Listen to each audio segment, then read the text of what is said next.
So what I'm going to do is create a series of just really small videos to help you guys out with creating just tools that you can reference for creating 2D walk cycles, four-legged runs, trots, and things like that that you can always go back to. And this will help you out across the courses. These are for the classes I teach at various colleges, and I'm currently a tenure track professor in CG animation and game art. And so these are techniques that I'm going to be using in my classroom itself. Now, I'm going to assume that you don't know much about tune boom harmony. So even if you do, I'm just going to be kind of over explaining certain things. So apologies on that. So I'm going to go ahead and hit Control R. And what that's going to do is it allows me to create a new drawing layer down here. I'm just going to hit Add and Close. Another way of doing that is clicking the plus sign here. And you can see it gives us a bunch of different um, options. For now, we're going to just look at drawing. Over here, we have our tools palette. Here's my brush. And so go ahead and select your brush off to the side here.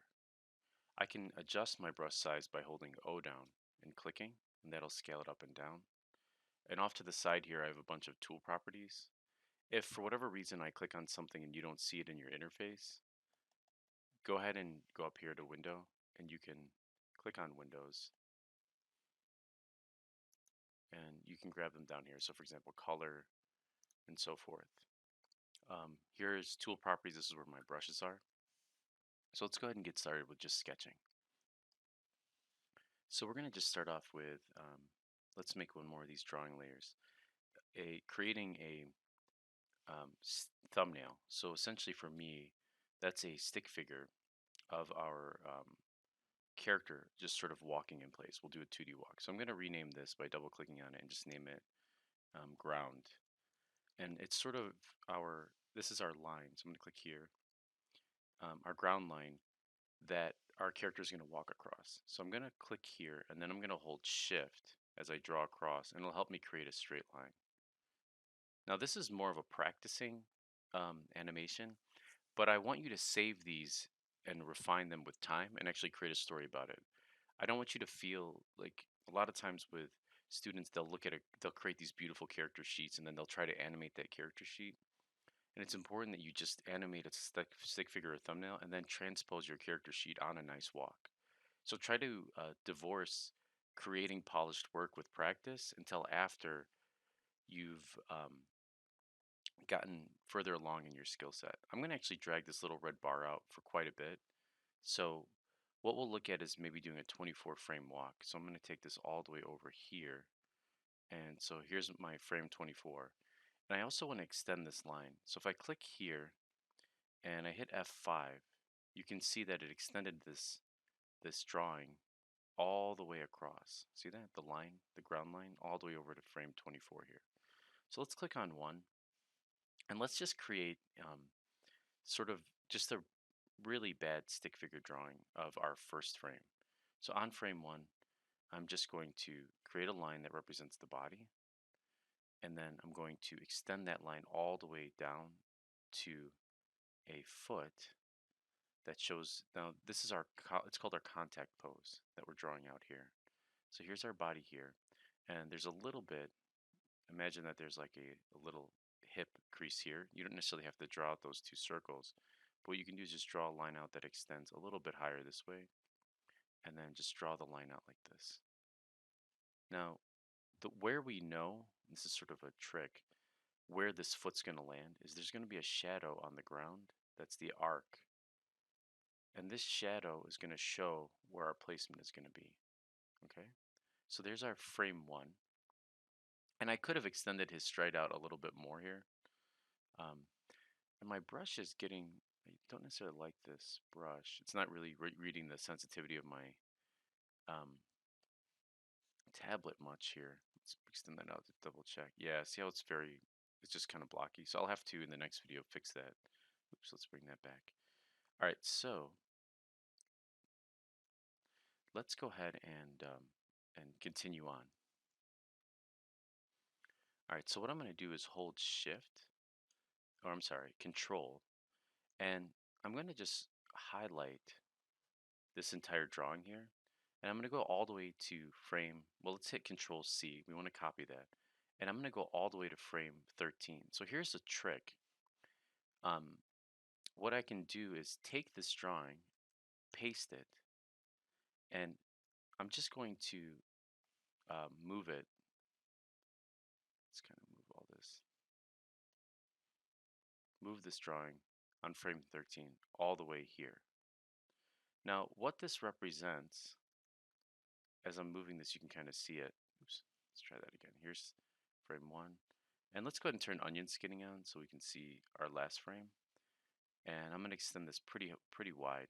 So all the way from 1 to 13. So this trick, what's nice about this is if I'm in this zone, right? Here's 1. If I paste this on 13, what I'm looking for is that contact, the position of the foot lines up. There we go. Okay, so let's get back on 13 here. And let's just move this over. Come on. There we go. The placement of where this foot lands is right where that shadow is. So frame 13 is the inverse of this. So to better illustrate that, let's go back to our first frame and let's make sure this extends out so you can see it.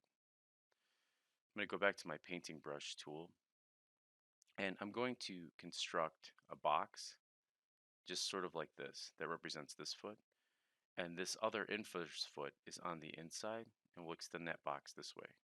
Now mind you, we're just kind of learning these very basic shapes. So I'm going to open up my color palette here, and let's go with maybe like a lighter blue color for the inside here, just so we can see that on the inside. And then our outside color here, all I'm going to do is I'm going to keep that black or that grayed area, and I'm just going to erase this inside. So now you can see a little bit better the inside leg versus the outside. And I'm going to do the same thing on 13. On 13, this leg, I'll just go ahead and draw that in blue. Our back leg, essentially our front leg becomes our back leg, and then this one here becomes our front leg. And I'm going to go ahead and clean that up as well. So I'm just turning my pen over to erase.